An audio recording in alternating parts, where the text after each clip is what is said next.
Hello，我的朋友们，我是 mini。我今天要开始收拾行李了，因为明天呢，我要坐高铁回家。回家干嘛呢？回家过年。那今天的节目呢，你将跟着我一起收拾行李箱，学习一些跟打包行李有关的常用的中文词汇和表达方法。我现在要把行李箱拿出来，拿行李箱。这个就是我的行李箱。行李箱，我们来描述一下，它是粉色的行李箱。这个是它的拉杆。这个呢叫做把手。这个是拉链。这个是行李箱的密码锁。你看我这个行李箱，它很小，是最小号的行李箱，它可以登上飞机，所以呢，我们也叫做登机箱。因为我这次回家过年，差不多只待2个礼拜吧，所以呢，东西并不多，用这个小号的行李箱就好了。那在中文里描述行李箱的大小，我们会用寸这个字，寸。比如说这个行李箱它是20寸的，20寸，然后再大一点的还有24寸、26寸、28寸。好，我现在要把这个行李箱放倒，它现在是立着的，然后我把它放倒。好，这个行李箱已经被我放倒了。然后我们要把它打开行李箱。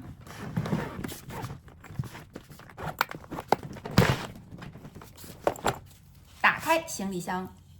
接下来呢，再带你们看一看我出门旅行，行李箱里一般都会放什么东西。好，这个就是我的行李箱的内部。这个东西呢，我们可以叫它夹层。然后这个是拉链。这个可以叫它，这个叫什么呀？我突然不知道用中文怎么说了。带子啊，因为它是有松紧的嘛，你看，我们可以叫它松紧带。那对我来说呢，出门旅行必须要带的东西其实挺简单的。衣服，首先我们要带衣服，比如说这是一条裤子，而且这是一条加厚的裤子，因为是冬天了嘛，所以要穿厚裤子。然后我会带毛衣，比如说像这件呢，它比较薄一点，也叫做针织衫。然后它是紫色的针织衫。然后像这件也是，这件是白色的上衣。那衣服呢，在中文里是一个大的概念，你所有的东西，外套啊、上衣啊、裤子啊，所有的都可以统称为是衣服。其实冬天的话呢，行李箱会比较重，因为带的都是一些冬季的衣服，普遍都比较厚，它不像夏天可能都很轻便。那除了上衣和裤子之外呢，我还带了一些内衣啊，这个小包里面装的是内衣。当然还有一些袜子，对吧？我的袜子。这个就是我带的一些护肤品小样。因为呢，我的护肤品呢都是大瓶装的，很大一瓶，我就没有必要把它带回家，它又很重又不方便，所以呢，我就买了很多这种小小的瓶子，然后把护肤品灌到这个瓶子里面。就很方便携带了。那行李箱里呢，除了会放衣服和一些护肤品之外，我还会放，比如说一些电子产品。那电子产品里面包括像电脑、iPad， 还有手表，还有各种充电器，这些呢我都会放到行李箱里。介绍完行李箱里面会放的一些物品之后，那接下来呢，我跟你们分享一下我们在收拾行李的过程当中可能会用到的中文的表达。第一个句子，我要收拾行李，或者打包行李。第二个句子，我要带巴拉巴拉巴拉，我要带这件衣服。第三个句子是我不带巴拉巴拉巴拉，我不带什么东西。比如我不带这件衣服，我不带这个，我带这个，我不带这个。带和不带，这个在收拾行李的时候非常常用。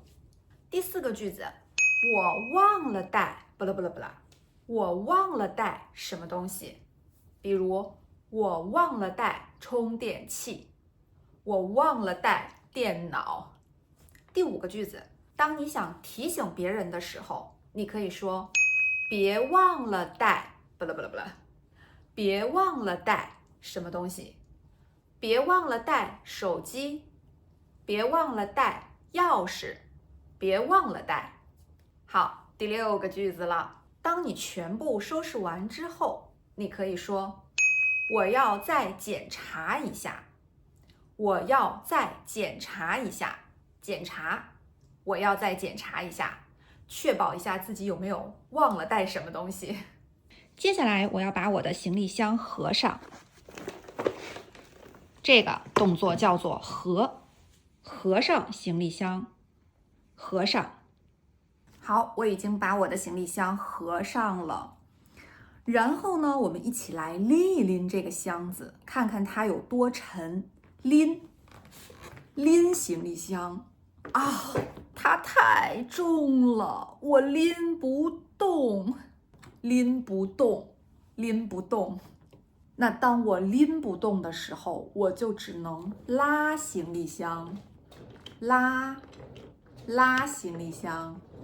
因为行李箱底部呢都有轮子，这个是轮子，所以拉行李箱会更省力气。好啦，那这期节目就到这里喽，希望你们都学会了。那你们出门旅行，行李箱里一定会带什么东西呢？欢迎在评论区用中文告诉我。那下一期呢，我会拍摄我从北京坐高铁回大连的全过程 vlog， 记得大家来收看哦。我是 Mini， 如果你也喜欢这种场景化的学中文的方式，记得订阅我的频道哦。我们下期再见，拜拜。